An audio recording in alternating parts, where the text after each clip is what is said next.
वेळ आल्यावर बोलेन, काँग्रेसनं केलेल्या गुंगी गुडिया या टीकेला सुनेत्रा पवार यांचं उत्तर. गुंगी गुडिया वक्तव्यावरून राष्ट्रवादी आक्रमक, माफी मागा म्हणत काँग्रेस कार्यालयात ठिय्या. राष्ट्रवादीच्या पदाधिकाऱ्यांनी शाई फेकून हर्षवर्धन सपकाळ यांचं पोस्टरही जाळलं. सुनेत्रा पवार विमान अपघात, अर्थ खात्यावर बोलत नाहीत. इंदिरा गांधींप्रमाणे सुनेत्रा पवार यांनी दुर्गा होऊन दाखवावं. गुंगी गुडियावरून हर्षवर्धन सपकाळ यांचं थेट आव्हान.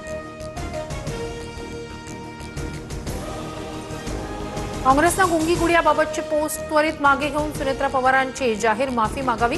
सोनिया गांधींसारख्या महिला नेत्यांच्या नेतृत्वातील पक्षाकडून महिला नेत्याविरोधात अशा भाषेचा वापर ही दुर्दैवी बाब. प्रफुल्ल पटेलांसह सुनील तटकरे यांच्याकडून ट्विट करत निषेध. पृथ्वीराज चव्हाण यांचा काँग्रेसला घरचा आहे.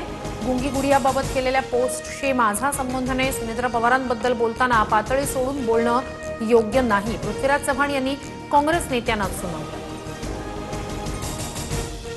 काँग्रेस अतिशय खालच्या स्तरावर उतरलं. सुनेत्रा पवारांना गुंगी गुडिया म्हटल्यावरून मुख्यमंत्री फडणवीसांची काँग्रेसवर टीका.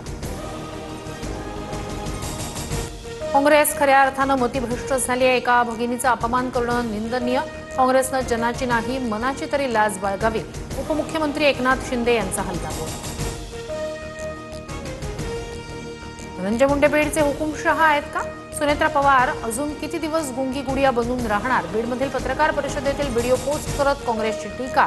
तर मी साधा आमदार, मला का टार्गेट करताय? धनंजय मुंडेंचा सवाल.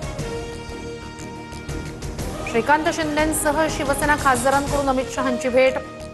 विधान परिषद उपसभापती सचिन अहिर देखील उपस्थित. ऑपरेशन टायगर नंतर शिवसेना खासदारांकडून शहांची दुसऱ्यांदा भेट.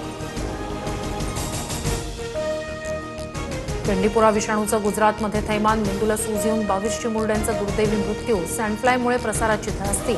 आतापर्यंत 35 रुग्णांचे अहवाल पॉझिटिव्ह. आरोग्यमंत्री प्रफुल्ल पानसरिया यांची माहिती. मराठवाड्यासाठी दिलासादायक बातमी. जायकवाडी धरणातील पाणीसाठा 94%. 18 दरवाजांमधून गोदावरी नदीपात्रात पाण्याचा विसर्ग. नदीकाठच्या गावांना प्रशासनाकडून सतर्कतेचा इशारा. बेळगावमधील गिरणा धरण 100% भरलं. 22,284 क्युसेकनं पाण्याचा विसर्ग सुरू.